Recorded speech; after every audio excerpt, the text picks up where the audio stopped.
First ever factory outlet Mukinda Jewelries, KBHP, Somajiguda, Suchitra, Hanmakonda, Kottapet, Chandanagar, Khammam. Mukunda jewellers సమర్పించు Deepavali special episodes కి స్వాగతం. నమస్తే రమ్మగారు. నమస్తే రమ్మగారు, నరక చతుర్దశి. ఈ రోజు మనం ఏమన్నా విధి విధానాల్ని పాటించాలా? ప్రత్యేకంగా చేయాల్సిన పనులు ఏమన్నా ఉంటాయా? దీపావళి పండుగకి ముందొచ్చే రోజు నరక చతుర్దశి. ఒక రకంగా చెప్పాలంటే దీపావళి యొక్క భోగి ఒకరోజు ముందు కదా. అవునవును. చతుర్దశి నాడే మనం అభ్యంగన స్నానం చేయటం మన వైపు విధానంగా కనపడుతుంది. ముఖ్యంగా తెలుగు వాళ్ళు అమావాస్య నాడు తలంటి పోసుకోం మనం. అవును, తలంటుకోకూడదు.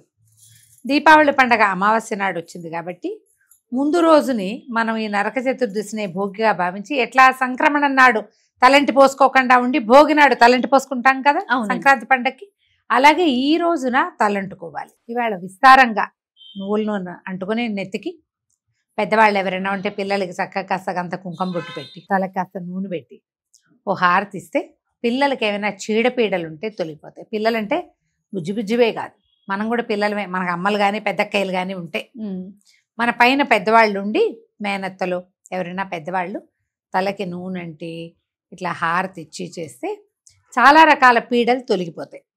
ఇదొక నియమంగా చెప్తారు. మనం ఏం చేస్తాము, ఇవాళ శుభ్రంగా బాగా నలుగు పెట్టుకుని చక్కగా స్నానాలు చేయటం. పెందరాళ్ళు పొద్దున్నే చేసేసేయాలి. చతుర్దశి నాడు పొద్దెక్కి చేయకూడదు, ఎండెక్కిపోయాక కాదు, తెల్లవారితోటే చెయ్యాలి. అప్పుడట ఆ కాలంలో ఏది ఇప్పుడు ఈ నరక చతుర్దశి మనం నరకుని యొక్క మరణం గురించి కథలు చెప్పుకుంటాం కదా. ఆయన ఎవ్వరిని అలంకరించుకొని ఇచ్చేవాడు కాదట. నరకాసురుడు ఉన్నప్పుడు జనం అంతా మట్టి కొట్టుకుపోయి ఉండేవాళ్ళు. అసలు నరకుడు అంటేనే బురద యొక్క స్వరూపం అని చెప్తారు.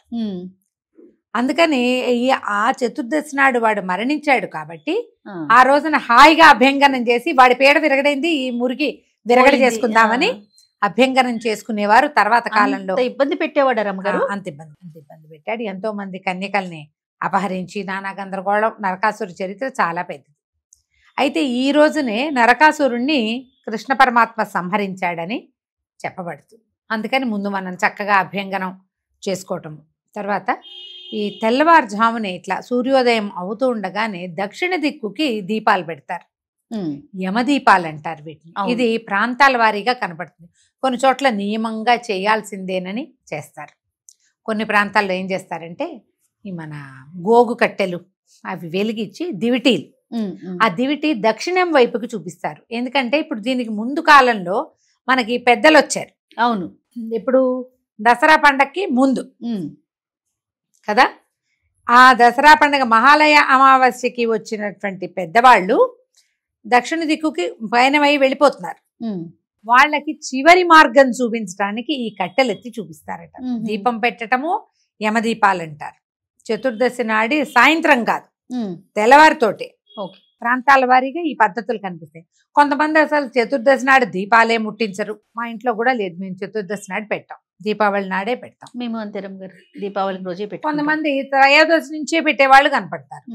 వాళ్ళ ప్రాంతాల వారి ఆచారాలు కూడా పెట్టుకుంటారు కదండి. నెలంతా పెట్టేది వేరే కదా కార్తీకంలోకి. ఇదేమో ఇట్లా అన్నమాట. అయితే ఈ దివిటి వెలిగించి చూపిస్తారు. ఈ పెద్దలకి ప్రీతిగా నువ్వుల ఉండలు, నువ్వుల లడ్డూలు అవి పంచుకోవచ్చు ఈ చతుర్దశి నాడు. చతుర్దశి నాడు తలంటి పోసుకోవటం, టపాసులు కొనుక్కొని తెచ్చుకోవటం, ఏమైనా పిండి వంటలు చేసుకోవటం, రేపటికి ప్రమిదలు కొనుక్కొచ్చుకోవటం, తెచ్చిన ప్రమిదల్ని కొత్త ప్రమిదల్ని శుభ్రంగా నీళ్ళలో 3-4 గంటల పాటు నానబెట్టి పాత ప్రమిదలు ఏమైనా ఉంటే అవి కూడా శుభ్రాలు చేసుకుని పాతవి కొత్తవి అన్నీ కలిసి ఎండలో పెట్టడం. ఇది ముఖ్యమైన పని అన్నమాట. రేపటి పూజకి ఏర్పాటుకి మనం ఏదైనా లడ్డూలో ఏమైనా నివేదనకి ఏం చేయదలుచుకున్నామో, పంచిపెట్టుకోవడానికి ఏం చేస్తాము, దానానికి ఏం చేస్తాము, ఆ ప్రక్రియకి కావలసినటువంటి రకరకాల వ్యవహారాలని చతుర్దశి నాడే ముగించుకుంటాం. ఈ నరక చతుర్దశి రోజున కొత్త బట్టలు కట్టుకుంటారు చాలా మంది. పండగ నాడు కట్టుకునే విధానం కొన్ని చోట్ల అమావాస్య పనికిరాదు కాబట్టి ఈ పూట ఒకసారి కట్టించి చతుర్దశి నాడు స్నానాలు చేయించి పిల్లలకి కొత్త బట్టలు కట్టించి హారతులు ఇచ్చి మంగళహారతులు ఇస్తారు పిల్లలు. హారతి ఇచ్చి కాసేపు అటు ఇటు తిరిగాక బట్టలు విప్పి పక్కన పెట్టిస్తారు. మళ్ళీ పండగ రోజున మళ్ళీ వేయిస్తారు. అమావాస్య నాడు కొత్త బట్ట కట్టుకోకూడదన్న సిద్ధాంతం ఉంటుంది చాలా చోట్ల. అందుకని ఇప్పుడు తలంటి పోసుకున్నాక ఈ ఈ పూటే రోజున. బట్టలు కట్టేసేయటం, మర్నాడు ఇది చేయటం. చతుర్దశి నాడు ప్రత్యేక పూజా విధానం మనకేం కనపడదు. అయితే చతుర్దశి రోజున కూడా మనం దీపం పెట్టుకోవచ్చు. అంటే ప్రాంతాల వారీగా ఉన్న ఆచారాన్ని బట్టి చతుర్దశి నాడు పెట్టే దీపము యమప్రీత్యర్థమే పెడతారు. ఏం చేస్తారు, ఒక కాయిన్ ఏదైనా పెడతారు, పెట్టి దీపం పెడతారనమాట. అపమృత్యు దోష నివారణార్థము ఈ రోజున చతుర్దశి నాడు దీపం పెట్టుకుంటారు. ఇది పూర్తిగా ఎవరెవరి ఇండివిజువల్ అలవాటుని బట్టి వాళ్ళు చేసుకోవటమే. అయితే ఈ పెట్టే దీపాలు, ఈ క్యాండిల్స్, కరెంటు దీపాలు కాకుండా నూనె పోసి ప్రమిదలు ఒత్తులు వేసి పెట్టుకుంటే మంచిది. ఒక ఒత్తి వేయకూడదు, ఒక ప్రమిద పెట్టకూడదు. ప్రమిద మీద ప్రమిద పెట్టుకుని దాంట్లో 2 ఒత్తులు కలిపి ఒక జ్యోతిగా, 2 వేరు జ్యోతులు అంటే 4 ఒత్తులు వేసి కూడా వెలిగించుకోవచ్చు. ఈ ఒత్తులు దీపాలు వెలిగించుకోవటం, టపాసులు అవి ఈ రోజున కాల్చరు ఎవ్వరూ కూడా. చతుర్దశి నాడు ఈ వ్యవహారం కనపడదు. కానీ మొత్తం ఈ పండక్కి కావాల్సినటువంటి అన్ని రకాల ఏర్పాట్లు ఈ రోజునే విధి విధానంగా చేసి పెట్టుకుంటాం. మర్నాడు పొద్దున ఇంకా తలంట్లు వ్యవహారాలు ఏం లేవు. స్వీట్లు, హాట్లు అవి ఇవి వంటకాలు తయారు చేసుకోవడం, స్నేహితులకి ఫోన్లో కబుర్లో చెప్పుకోవటం, అవి పండగ రోజున చేస్తాం కదా. ఈ రోజున మాత్రం ఈ విధానాన్ని పాటిస్తే సరిపోతుంది. రమ్మగారు, ఈ రోజే కదా నరకాసుడి వధ జరిగింది. అయితే శ్రీకృష్ణుడు వారి యుద్ధానికి వెళ్తూ సత్యభామని వెంట తీసుకెళ్లారు. దీనికి గల ప్రత్యేకమైన కారణం ఏంటి? అతి సుకుమారి యువరాణి కదా.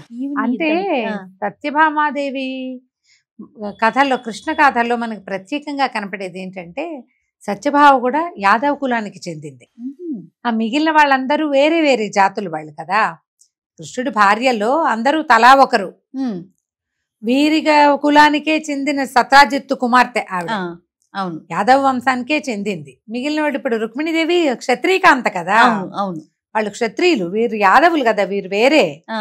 అక్కడ ఇంటర్ కాస్ట్ మ్యారేజే కృష్ణుడిది. రుక్మిణీదేవి క్షత్రియ కన్య, కానీ ఈవిడ కాదు. ఈవిడ సేమ్ అవటం వల్ల ఆమె మీద కొంత కృష్ణుడికి ప్రీతి, కుటుంబానికి కూడా ప్రీతి ఉంది సత్యభామాదేవి మీద. పైగా తండ్రి ఆయన చాలా సంపన్న గృహస్థ అవటం వల్ల కూతురికి యుద్ధ విద్యలు కూడా నేర్పించాడు. ఆవిడ అతి సుకుమారి అంటానికి వీల్లేదు. ఆవిడ యుద్ధ విద్యలు క్షుణ్ణంగా వచ్చు మొదటి నుంచి కూడా. అయితే ఆమెకి తన ప్రత్యేకత చాటుకోవాలన్న ఒక లక్షణం ఉంది. నేను వీళ్ళందరికంటే వేరైన దాన్ని అని చూపించుకోవాలని కూడా ఉండేది. అందుకని కృష్ణుడు నరకాసురుడికి మీదకి యుద్ధానికి వెళ్తుంటే నేను కూడా వస్తానంది, తీసుకెళ్లారు. అయితే ఇక్కడ ఒక ధర్మ సూక్ష్మం ఏం చెప్తారంటే, నరకాసురుడు భూదేవి యొక్క కుమారుడు. భూమి కుమారుడుగా ఆయన జన్మించినప్పుడు ఆవిడ వాడికి మరణం లేదని, భూదేవి వల్లనే అతనికి మరణం, తల్లి వల్లనే మరణం జరుగుతుందని ఒక శాసనం ఉందన్నమాట. అప్పుడు ఆవిడ విష్ణువుని కోరుకుంది, నువ్వు రాక్షసాంతకుడివి, మన కుమారుడు వీడు, నీ వల్ల నాకు జన్మించిన వాడు, కానీ ఇతను నువ్వు సంహరించద్దు అని అడిగితే నువ్వే సంహరిద్దువు గాని అన్నాడు. ఆ నరకుడు భూమి మీద ఉండి భూమిని ఎంత భారం కలిగించాడో ఆ తల్లికి. అయితే భూదేవి యొక్క స్వరూపమే ఈ సత్యభామామణి అని చెప్తారు, పురాణాల ప్రకారం చెప్పబడింది ఇది. అదేలేండి, నిజంగా లిటరల్ గా నరకుడి వధ జరిగిందా అంటే రకరకాల వాట్లలో అలా ఏం జరగలేదని, భూమి మీద ఒక రకమైన వర్షాలు పడేసరికి ఒక బురద ఏర్పడుతుంది, ఆ బురదే నరకాసుర స్వరూపం అని అట్లా చెప్తారు. కానీ మన పురాణ గాథల్లో మాత్రం ఈ విధానం కనిపిస్తుంది.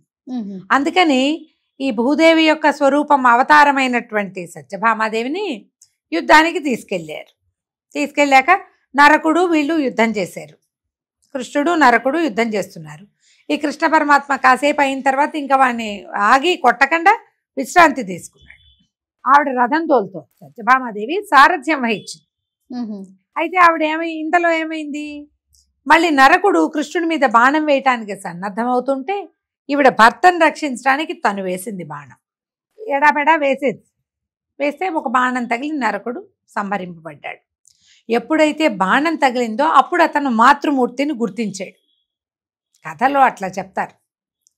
అక్కడ అమ్మ అనగానే ఈవిడికి తగిలింది, వెంటనే తెలిసింది. ఆ లోపల నుంచి ఆ భూతత్వం బయటకు వచ్చింది అనమాట. అప్పుడు ఆవిడ తెలుసుకుంది, అయ్యో నా వల్లే కుమారుడు మరణించాడు. మరి కుమారుడు భూభారాన్ని పెంచిన వాడు కదా, ఎన్నో రకాల దుష్కార్యాలు చేస్తున్నాడు. దాంతో మళ్ళీ ఆవిడని మోహంలో ముంచెత్తేశాడు కృష్ణ పరమాత్మ. విష్ణుమాయలో మునిగి ఆవిడ తను భూదేవినని వీడు తన కుమారుడని మర్చిపోయింది సత్యభామాదేవి.